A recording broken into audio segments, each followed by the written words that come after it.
Good morning. I'm Charlie with the Women in Leadership. Welcome to the table where we love to learn and grow together. And the weekly reading. So welcome to that too. We are starting a couple new books this week. It's Career Self-Care by Minda Zetlin and The Mastery of Love by Don Miguel Ruiz. We're going to start this week with Career Self-Care by Minda Zetlin. Last week we finished The Secret Power of Yoga and You Can Heal Your Life. So go back and check those out, and I can't wait to get started with you here. If you would like to pick up your own copy, head over to the website. You can find it there. All right. Chapter 1. Taking care of yourself is a radical act. A few years ago, I interviewed Baba Ram, who used to be named Brad Willis. Willis was once a war correspondent for NBC News. It was his dream career, and he'd climbed up to the top of his chosen profession with a simple mantra: I'm going to work harder and longer than anyone else. That mantra sounded very familiar to me, and I bet it does to you too.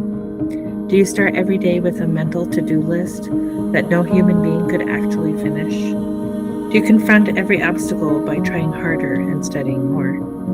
Do you spend your working life and your home life too with your eye on the next goal, and then the next, and then the next? If the answer to all of that is yes, then welcome. You and I are both part of a very large and very overworked club.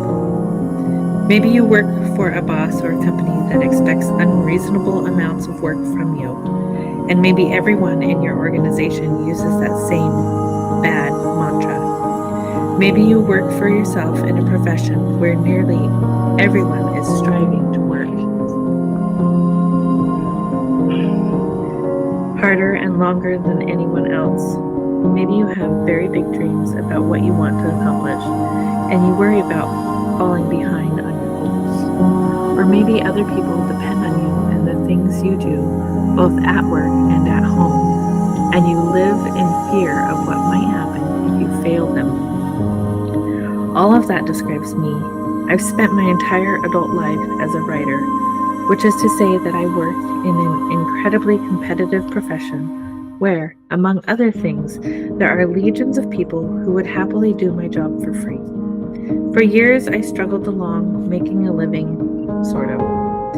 Looking back, I was chipping away at an iceberg, establishing myself and building skills little by little. Finally, after a ridiculously long time, I gained the confidence I needed to take the next step, and then the next. I wish I could tell you that it all magically came together and that I was swept away to unimagined success like all those authors on the bestseller racks.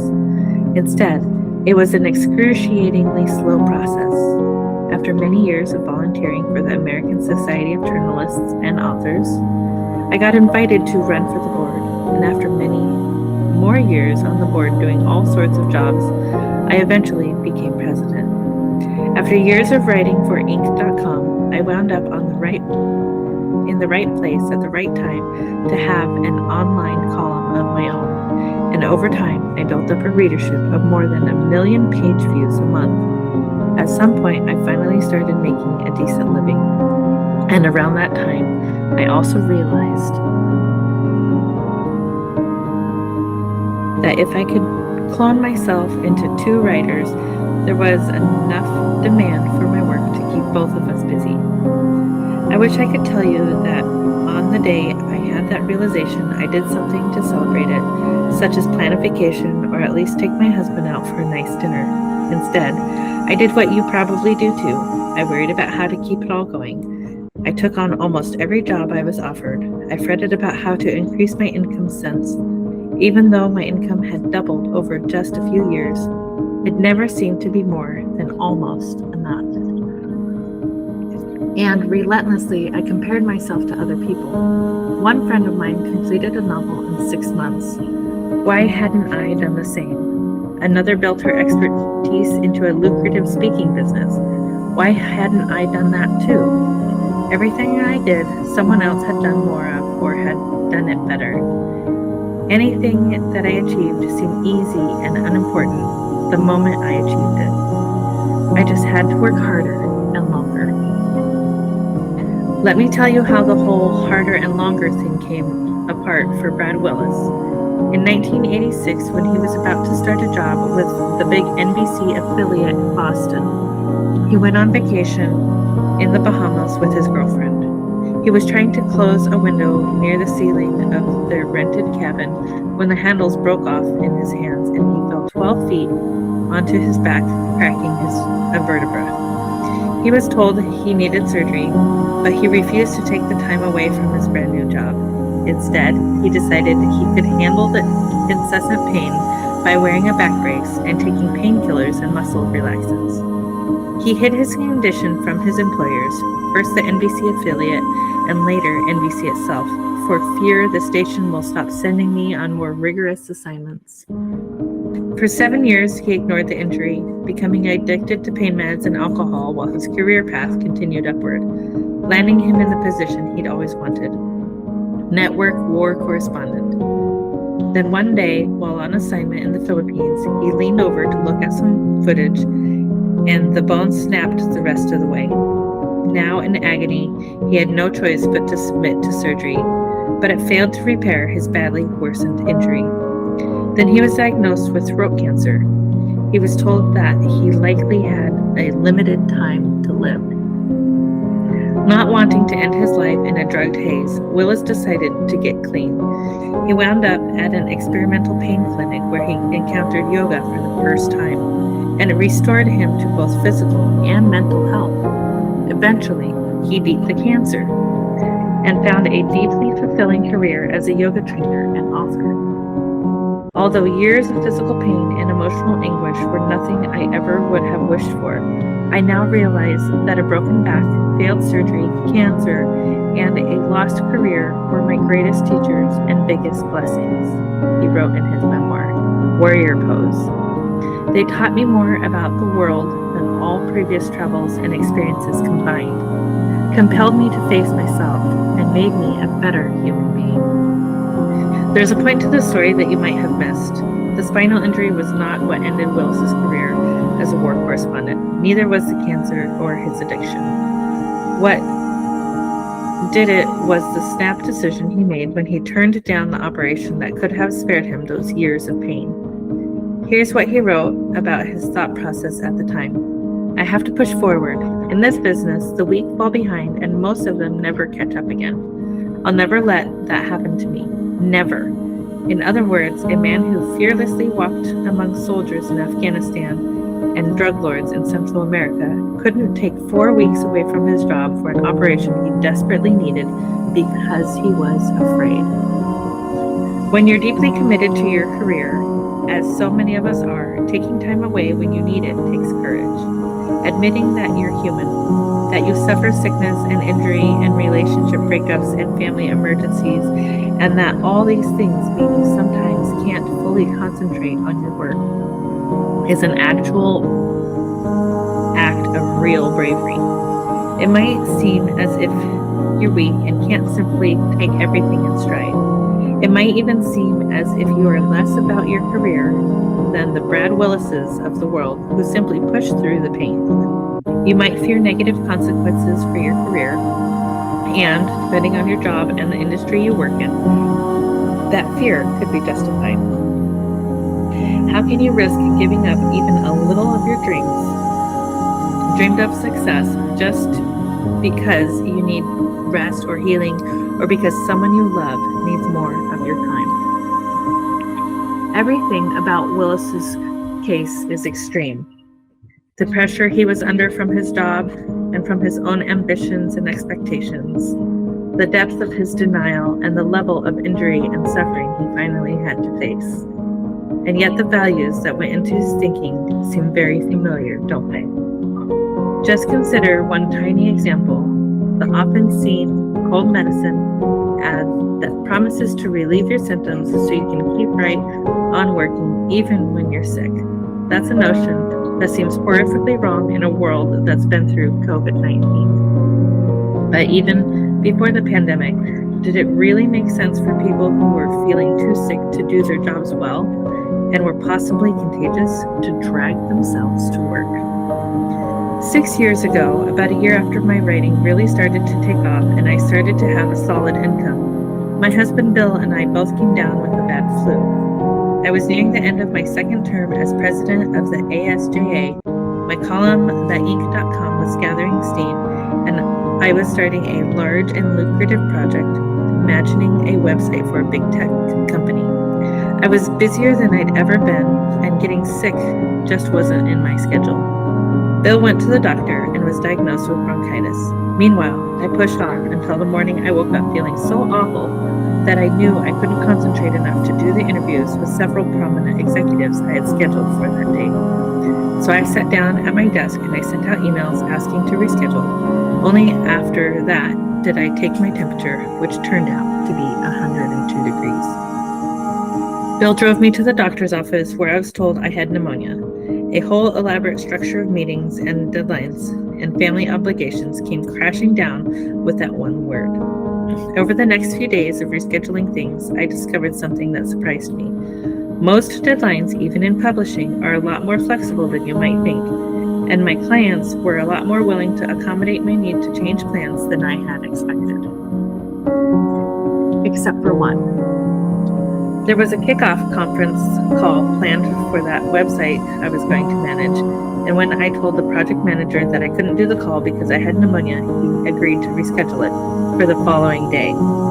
When I objected that that might not be enough time for me to get better, he said if I wasn't, we could reschedule it again at that time. Faced with the prospect of having to reschedule every 24 hours till I got well, I dragged myself to the phone the next day and got it over with. He praised me for being a trooper, but the moment I hung up, my sickness-addled brain forgot every single thing they had told me about the project.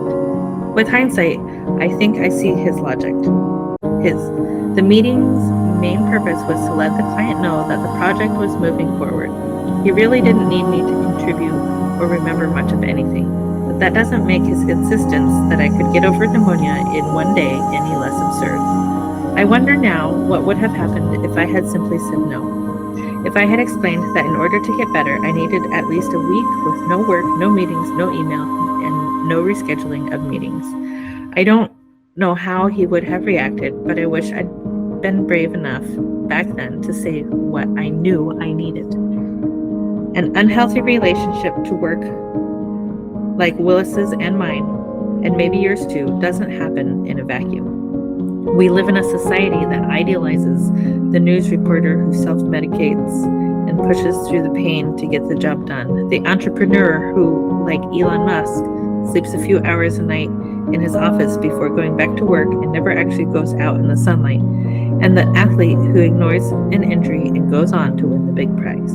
We're expected to be in love with our jobs, and I think that many of us are, but few of us would put up with a lover or spouse who made the kinds of outlandish demands on us that our jobs do. This nutty work-obsessed culture of ours is what made it seem reasonable to an otherwise great project manager that I wouldn't mind taking part in an important conference call the day after being diagnosed with pneumonia. This is why admitting that you're human and may need some time off takes courage in this world of ours. It's why self-care is a radical act. The surprising truth about self-care. I started to rethink the whole idea of harder and longer while doing research for my Inc.com column, which ironically was the very thing I was working hard and long to do.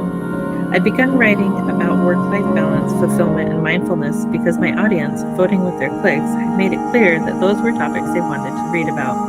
The more I learned, the less sense it made to be working 7 days a week and going years between vacations, as I'd been doing for a while by then. Little by little, I began easing off and easing up. It started with a firm commitment to keep 1 day a week completely free of work. Next, I changed my relationship with email, where I used to spend an hour or more a day going through email and responding to everything that seemed important. I now started cherry-picking the things that seemed urgent and pretty much ignoring the rest. I slowly reset my priorities toward working fewer late nights and spending more time with friends or my husband, or just digging in my garden. I kept making those kinds of gradual changes, and now, despite an intense work schedule, I take the time to go horseback riding twice a week. It's far from a perfect balance. I wish I could say I always do it right, that I consistently quit work at a reasonable hour, or that I routinely take 2-day weekends. None of that is true as I would like it to be, but what I managed is a mental shift that says it's okay if I occasionally miss a deadline or take longer than I should to answer an email, or wait until tomorrow or next week to pitch one more project. It's okay to put my relationships and even myself ahead of my career and to get the rest and exercise and relaxation that I need, even if that relaxation consists of nothing more uplifting or better for me than binge watching Grace and Frankie. But here's what's most surprising. Taking my career down a notch in my priorities list and insisting on time off for myself, even when it sometimes means dropping the ball on work obligations, has made me more successful, not less.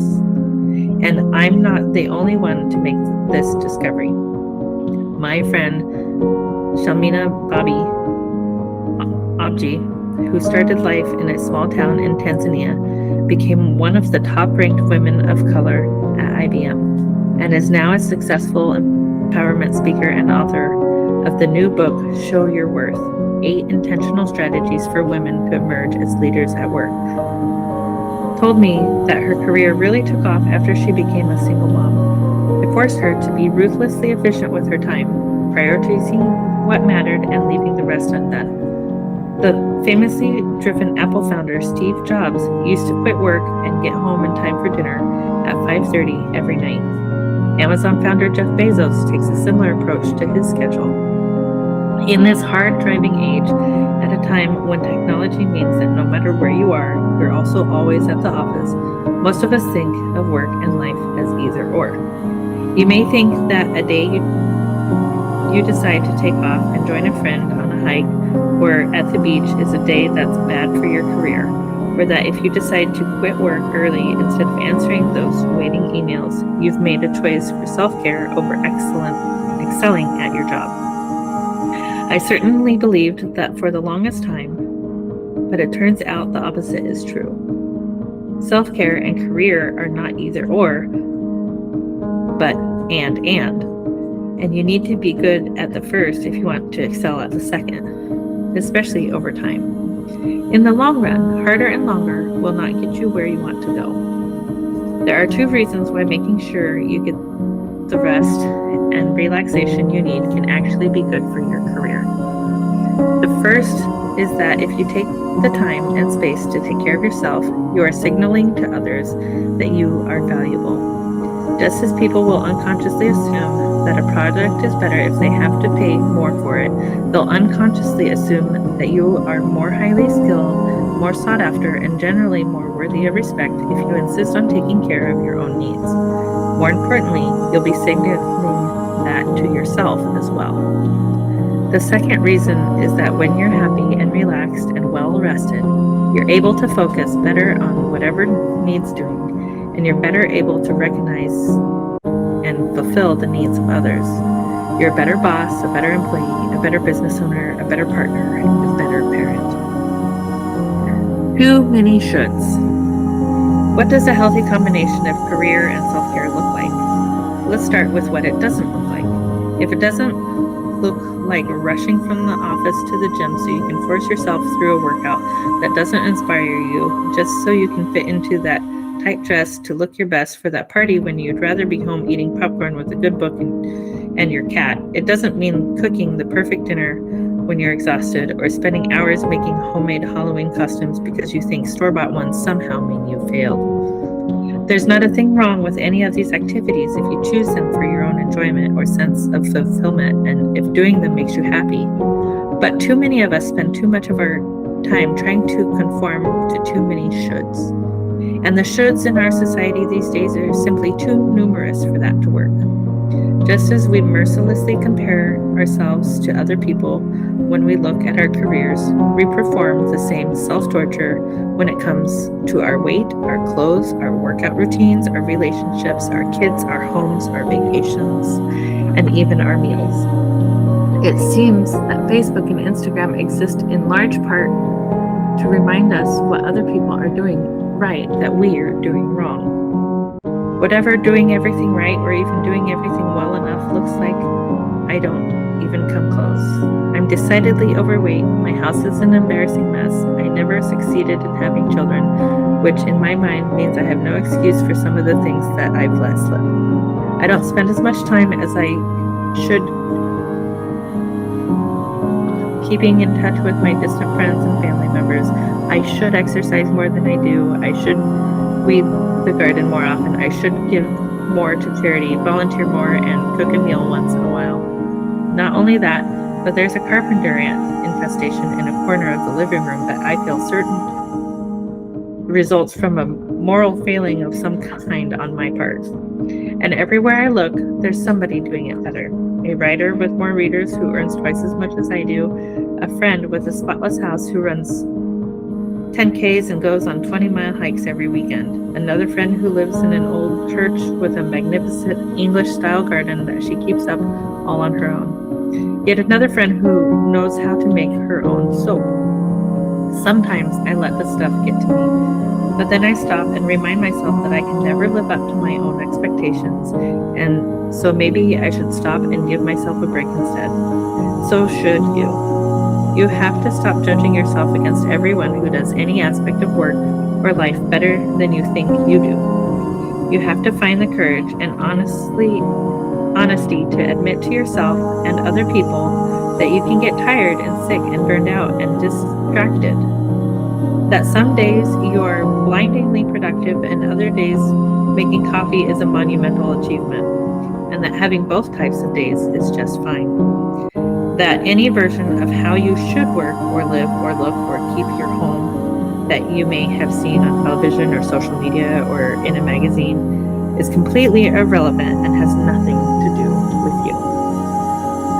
Let go of all the shoulds, and little by little you can start to discover what true self-care means in your particular world, which is not the same as my world or your mother's world or anybody else's world. Once you've done that, you can experiment with different forms of self-care, from lying in bed, reading mystery novels, to training for a marathon, to going to the movies alone, to having a date night with your partner or spouse. Check in with yourself after each of these experiments and see how it made you feel. Do you feel good while you're doing it? How about afterward? Later, when you got back to work, the more you can answer yes to these questions, the better you've succeeded at self-care. Every human being needs certain things to thrive. These include adequate sleep. Sleep experts say most people need 8 hours, whether they know it or not. Nutritious food, exercise, sunlight, fresh air, time with people they love, interesting conversation, and unstructured, empty time to think and reflect. Many of us also need time by ourselves, and that very much includes me. I was an only child and spent a lot of time on my own. My profession demands a fair amount of solitude. I suppose this explains why, if I go for too long, constantly surrounded by other people, I start to get nervous and grumpy, and sometimes my digestive system goes haywire. I love being with my husband and my family and my friends, I really do. But there's a deep relaxation that comes from sprawling in front of the TV, or reading a book, or going for a hike, or even sitting in a cafe, knowing that no one will interrupt me, at least not for anything more consequential than nodding as they walk by or asking if I'd like another cup of coffee. I can't get to that level of rest any other way. Spending time alone is important for my own self-care. Maybe it is for yours too, or maybe not. We all need different things. Once you learn what you need to truly take care of yourself, will you make sure to get it, or will you wait and hope someone else will do it for you? In the 1980s, a generation of women learned the term Cinderella complex, which describes a woman's belief that she doesn't need to worry about her future finances because someday soon a man will marry her and take care of her material needs for the rest of her life. In the 2020s, we know better than to expect that someone will come along and pay all our bills, but I think we're victims today of a different fallacy that's just as dangerous. We believe that if we keep on giving 110% all the time, someone will notice our hard work and fix it for us.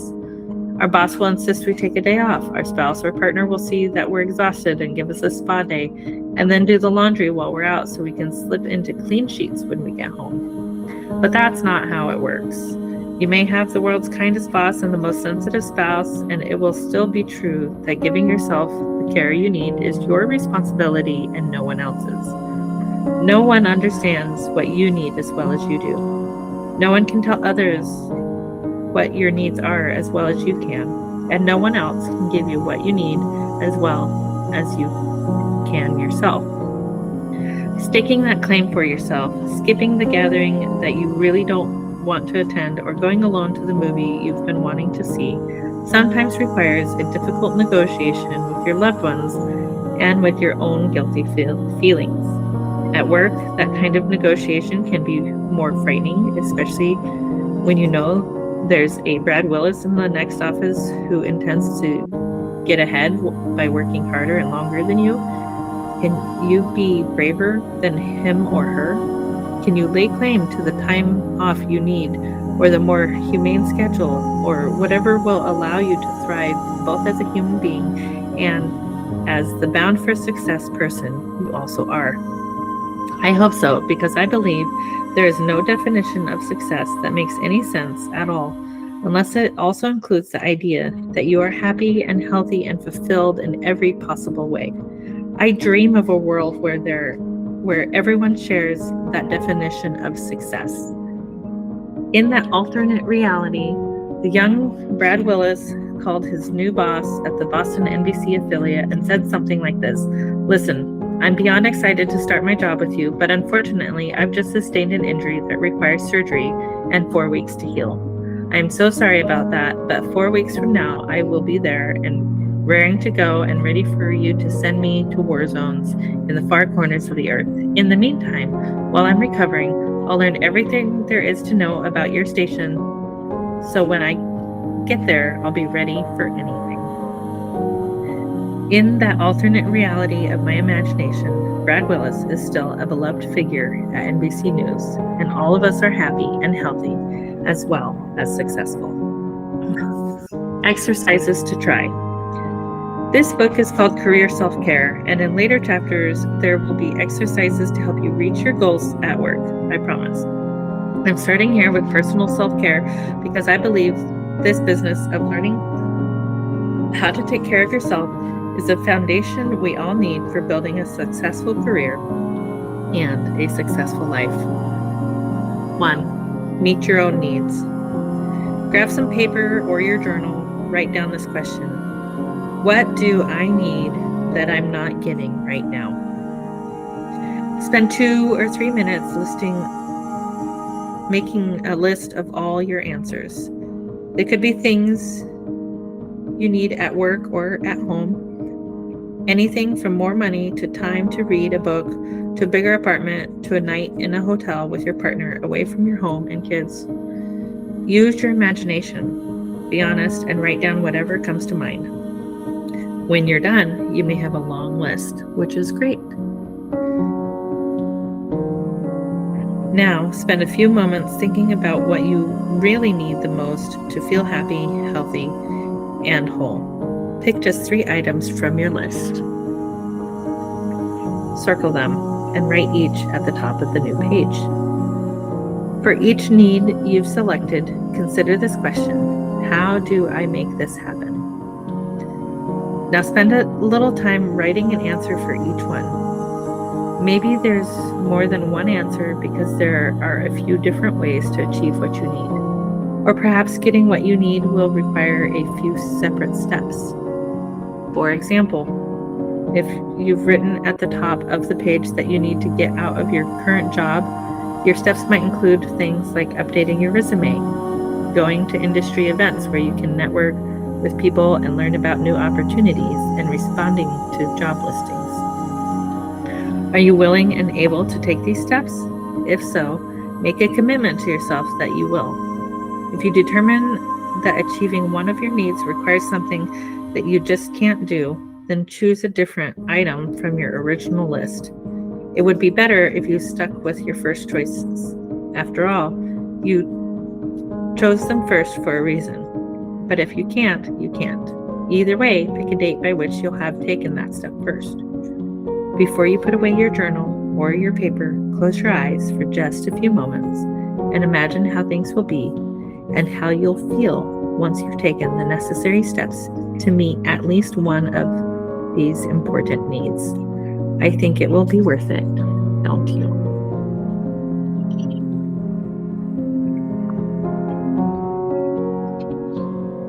And this week's chapter 1 of The Mastery of Love by Don Miguel Ruiz.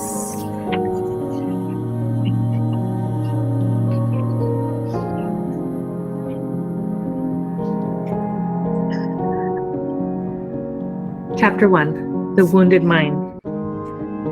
Perhaps you have never thought about it, but on one level or another, all of us are masters. We are masters because we have the power to create and to rule our own lives. Just as societies and religions around the world create incredible mythologies, we create our own. Our personal mythology is populated by heroes and villains, angels and demons, kings and commoners. We create an entire population in our mind, including multiple personalities for ourselves.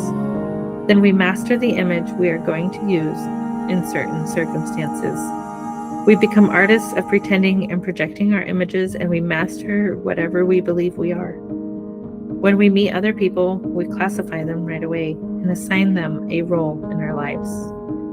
We create an image for others according to what we believe they are, and we do the same thing with everyone and everything around us.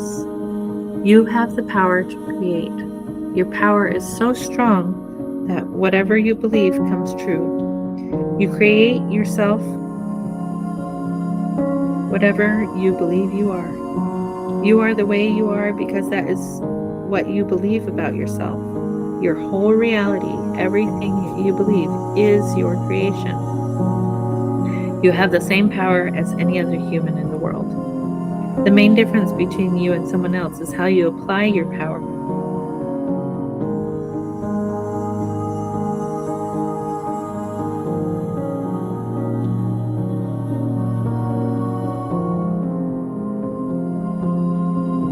To be what you are, and you do it so well that you master what you believe you are. You master your own personality, your own beliefs. You master every action, every reaction. You practice for years and years, and you achieve the level of mastery to be what you believe you are. Once we can see that all of us are masters, we can see what kind of mastery we have. When we are children and we have a problem with someone, we get angry.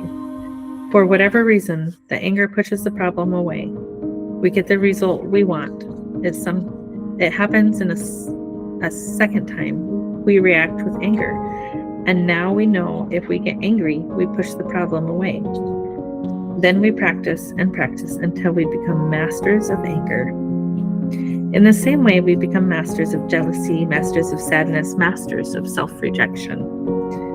All of our drama and suffering is by practice.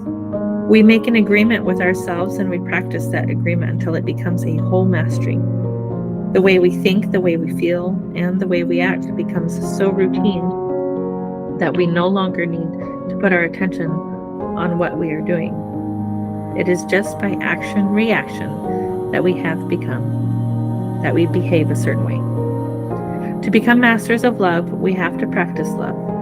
The art of relationship is also a whole mastery, and the only way to reach mastery is with practice. To master a relationship is therefore about action. It is not about concepts or attaining knowledge. It is about action. Of course, you have action. We need to have some knowledge, or at least a little more awareness of the way humans operate. I want you to imagine that you live on a planet where everyone has a skin disease. For 2,000 or 3,000 years, the people on your planet have suffered the same disease. Their entire bodies are covered by wounds that are infected, and those wounds really hurt when you touch them. Of course, they believe this is a normal physiology of the skin. Even the medical books describe this disease as a normal condition.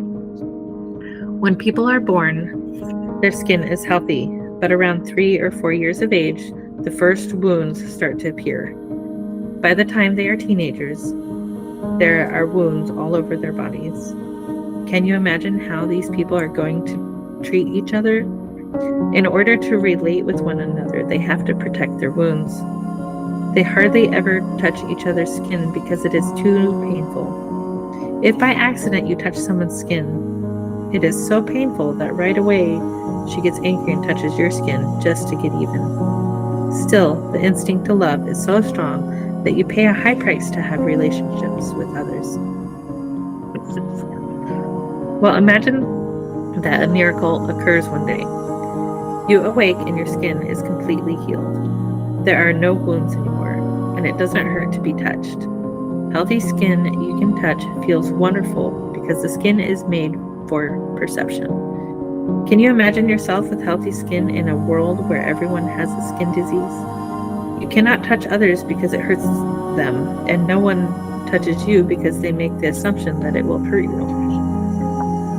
If you can imagine this, perhaps you can understand that someone from another planet who came to visit us would have a similar experience with humans. But it isn't our skin that is full of wounds.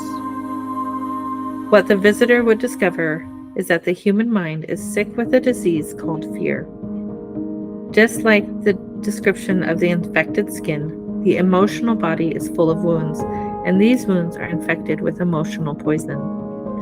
The manifestation of the disease of fear is anger, hate, sadness, envy, and hypocrisy. The result of the disease is all the emotions that make humans suffer. All humans are mentally sick with the same disease. We can even say that this world is a mental hospital. But this mental disease has been in this world for thousands of years, and the medical books, the psychiatric books, and the psychology books describe the disease as normal. They consider it normal, but I can tell you, it is not normal. When the fear becomes too great, the reasoning mind starts to fail and can no longer take all those wounds with all the poison. In the psychology books, we call this a mental illness. We call it schizophrenia, paranoia, psychosis. But these diseases are created when the reasoning mind is so frightened and the wounds so painful that it becomes better to break contact with the outside world. Humans live in continuous fear of being hurt, and this creates a big trauma wherever we go.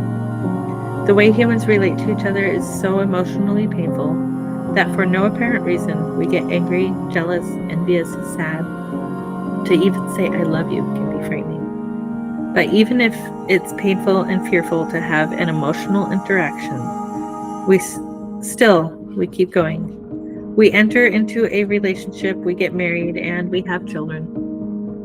In order to protect our emotional wounds and because of our fear of being hurt, humans create something very sophisticated in the mind, the big denial system. In that denial system, we become the perfect liars. We lie so perfectly that we lie to ourselves and we even believe our own lies. We don't notice we are lying. And sometimes, even when we know we are lying, we justify the lie and excuse the lie to protect ourselves from the pain of our wounds. The denial system is like a wall of fog in front of our eyes that blinds us from seeing the truth. We wear a social mask because it's too painful to see ourselves or to let others see us as we really are.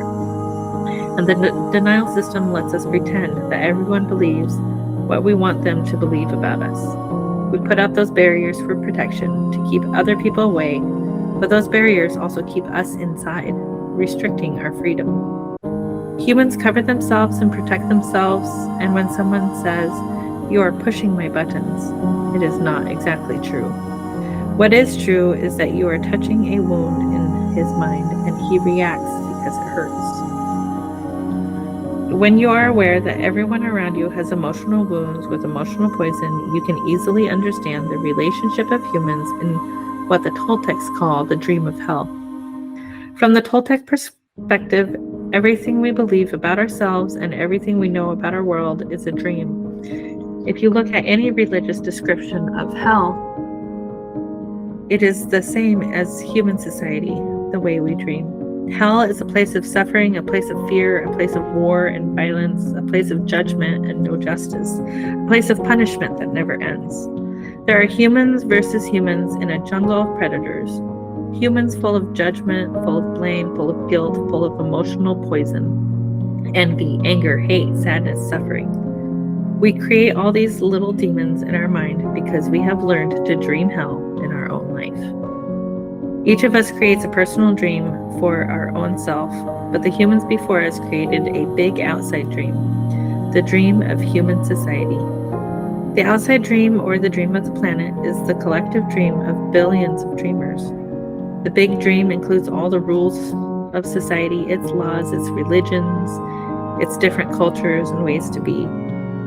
All of this information stored inside our mind is like 1,000 voices talking to us at once. The Toltecs call this the mitote. The real us is pure love. We are life. The real us has nothing to do with the dream, but the mitote keeps us from seeing what we really are. When you see the dream from this perspective, and if you have the awareness of what you are, you see the nonsense behavior of humans, and it becomes amusing. What for everyone else is a big drama, for you becomes a comedy. You can see humans suffering over something that is not important, that is not even real, but we have no choice. We are born in this society, we grow up in this society, and we learn to be like everyone else, playing nonsense all the time, competing with more mere nonsense. Imagine that you could visit a planet where everyone has a different kind of emotional mind. The way they relate to each other is always in happiness, always in love, always in peace. Now imagine that one day you awake on this planet and you no longer have wounds in your emotional body. You are no longer afraid to be who you are. Whatever someone says about you, whatever they do, you don't take it personally and it doesn't hurt anymore. You no longer need to protect yourself. You are afraid to love, to share, to open your heart, but no one else is like you. How can you relate with people who are emotionally wounded and sick with fear? When a human is born, the emotional mind, the emotional body is completely healthy.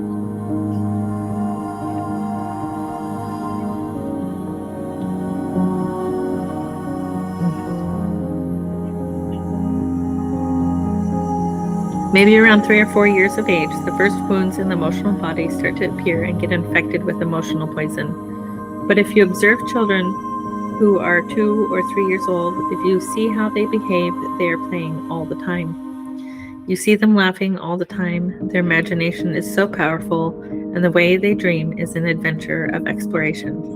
When something is wrong, they react and defend themselves. But then they just let go and turn their attention to the moment again, to play again, to explore and have fun again. They are living in the moment. They are not ashamed of the past, and they are not worried about the future. Little children express what they feel, and they are not afraid to love.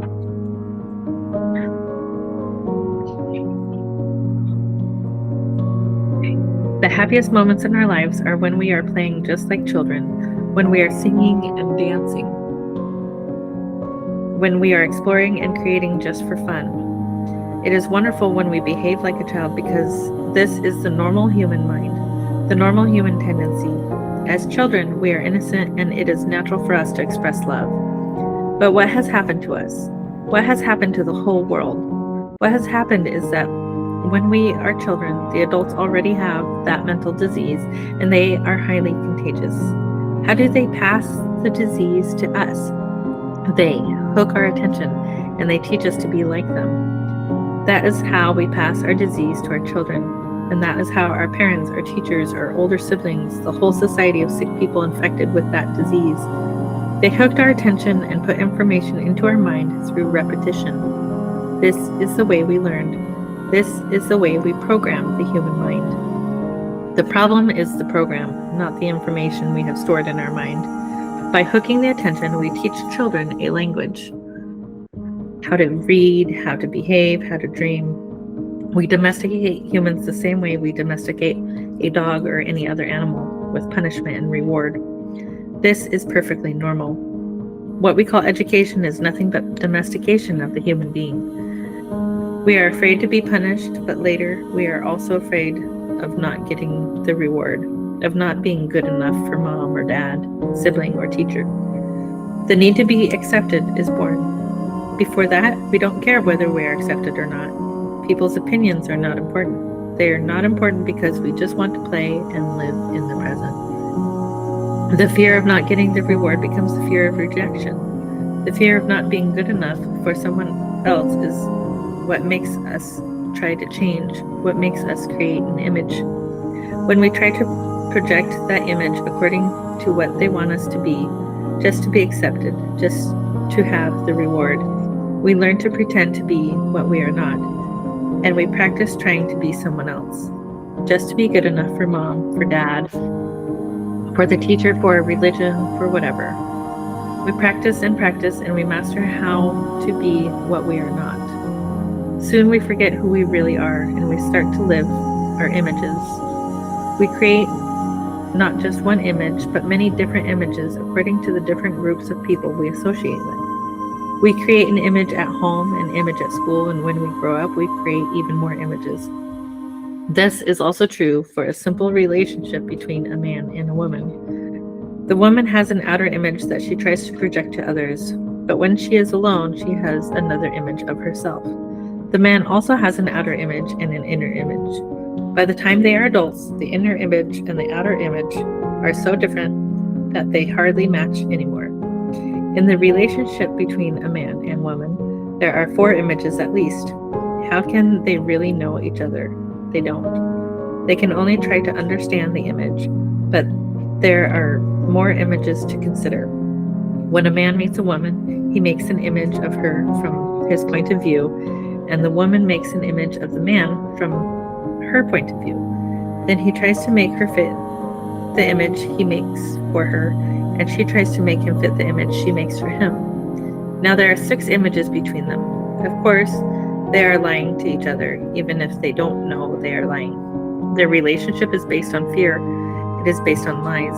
It is not based on truth because they cannot see through all that fog. In the period when we are little children, there is no conflict with the images we pretend to be. Our images are not really challenged until we begin to interact with the outside world and no longer have our parents' protection. This is why being a teenager is particularly difficult. Even if we are prepared to support and defend our images, as soon as we try to project our images to the outside world, the world fights back. The outside world starts proving to us, not just privately but publicly, that we are not what we pretend to be. Let's take the example of a teenage boy who pretends to be very intelligent. He goes to a debate school, and in that debate, someone who is more intelligent and more prepared wins the debate and makes him look ridiculous in front of everyone. He will try to explain and excuse and justify his image in front of his peers. He will be so kind to everyone and will try to save his image in front of them, but he knows he's lying. Of course, he tries his best not to break in front of his peers, but as soon as he is alone and sees himself in a mirror, he goes and breaks the mirror. He hates himself. He feels that he is so stupid, that he is the worst. There is a big discrepancy between the inner image and the image he tries to project to the outside world. The bigger the discrepancy, the more difficult the adaptation to the society dream, and the less love he will have for himself. Between the image he pretends to be and the inner image when he is alone and lies and more lies, both images are completely out of touch with reality. They are false, but he doesn't see that. Maybe someone else can see that. that he is completely blind. His denial system tries to protect the wounds, but the wounds are real, and he is hurting because he is trying so hard to defend an image. When we are children, we learn that everyone's opinions are important, and we rule our lives according to those opinions. A simple opinion from someone can put us deeper into hell, an opinion that is not even true. You look ugly, you are wrong, you are stupid. Opinions have a lot of power over the nonsense behavior of people who live in hell. That is why we need to hear that we are good, that we are doing well, that we are beautiful. How do I look? How was what I said? How am I doing? We need to hear the opinions of others because we are domesticated and we can be manipulated by those opinions. That is why we seek recognition from other people. We need emotional support from other people. We need to be accepted by the outside dream via other people. That is why teenagers drink alcohol, take drugs, or start smoking. It is just to be accepted by other people who have all those opinions. It is just to be considered cool. So many humans are suffering because all of the false images we try to project. Humans pretend to be something very important, but at the same time, we believe we are nothing. We work so hard to be someone in that society dream, to be recognized and approved by others. We try so hard to be important, to be a winner, to be powerful, to be rich, to be famous, to express our personal dream and to impose our dream onto other people around us. Why? Because humans believe the dream is real, and we take it very seriously. Thank you for joining us for this week's reading of Chapter 1 of The Mastery of Love by Don Miguel Ruiz, and also Chapter 1 of Career Self-Care by Minda Zetlin. Can't wait to talk with you guys about this on Mindset Monday, and we'll see you then. Namaste.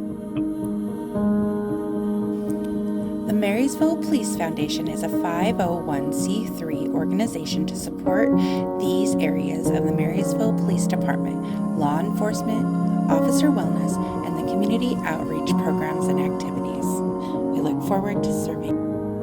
We take the mystery and pain out of social media consistency for your business, giving you back time to shine in your zone of genius. Social media is the new branding. It deserves its own attention, thought, and effort, yet so few businesses actually take this seriously and invest enough time on their strategy. We can do it for you at an affordable rate that will fit into your budget and allow you to pursue other revenue channels as well. The hardest part of social media management is keeping up the consistency to be seen and know what to post, when to post. Are you ready to have everything ready to go for you, saving you time and energy by not having to do it all yourself? Still getting your message out so that people get to know you, like you, and develop trust while opening yourself up to more time for the business of your business where you shine. Working with Women in Leadership, BSMB LLP, is a unique experience that bridges the gap from face-to-face to virtual relationship marketing. Not only do we love to help you shine on social media, we love to share tools to help you grow with us, body, soul, mind, and business. Check out our podcast and YouTube channel for Mindset Mondays, Social Media Training Wednesdays, business interviews and special topics on Fridays, and weekly readings on Sundays.